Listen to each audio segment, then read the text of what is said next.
I think in order to fully dive into this work, you've got to love an adventure. Because in an adventure, you know that you're going to have some skills to build. You're going to be surrounded with other folks that have other skills that'll help get you through the adventure. You're going to make mistakes. And if you want something bad enough, you're going to keep after it. You're going to, mend up, heal up, learn some new skills, and carry on some more. Having tenacity and your commitment to ongoing learning is absolutely critical. I love this work because it's never the same for me, ever.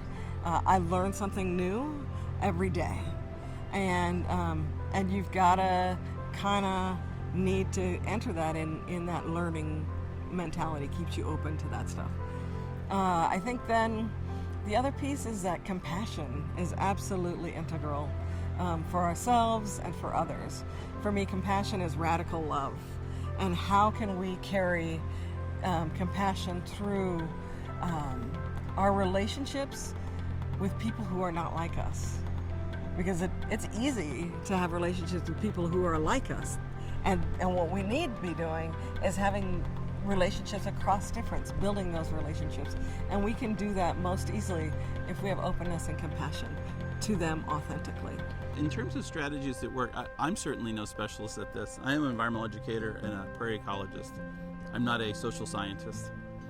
But what I will say from the communities of color that I've worked with, or disadvantaged folks that I worked with, I think there are a couple of guidelines that I try to use. One is to, and this is a simple one, but sometimes it is overlooked, avoid the "we're here to save you" complex. It's not effective. It's very dissuading of communities you're trying to work with, and oftentimes the outcomes are not sustainable, nor are they as powerful. So I think in terms of diversity and inclusion, leveraging everyone's skills on the team, including the communities in which you're working, is really, really critical.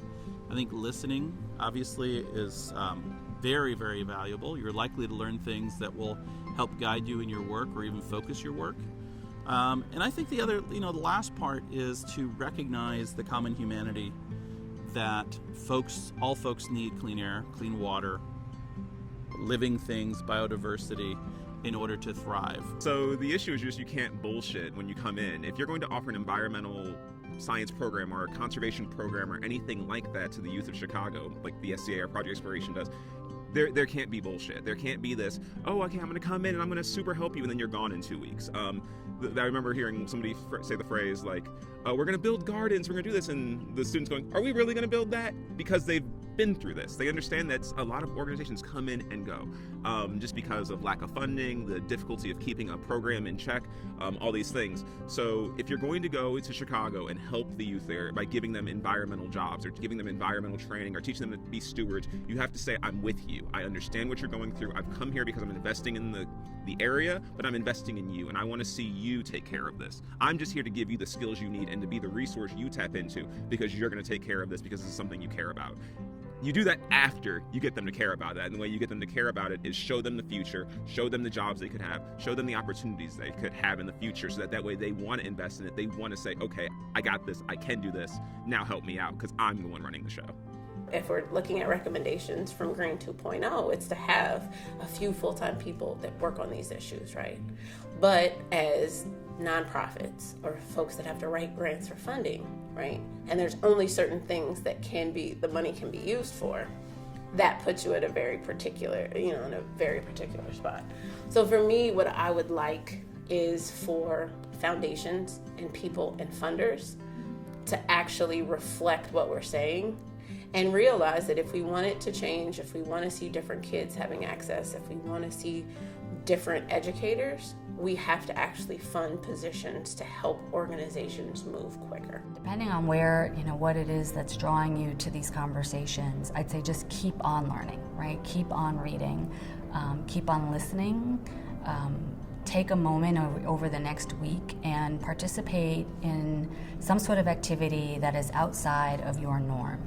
Change your narrative. Download an app for unlikely hikers, or just so that you could start to shift who you think about or what you think someone who's engaged in this work should look like.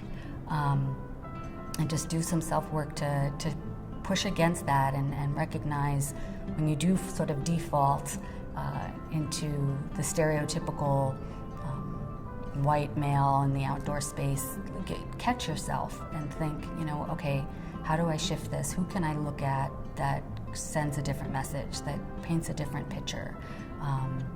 And if I continue to do that, then perhaps I'll actually start to see the real value in bringing all these different perspectives into the space.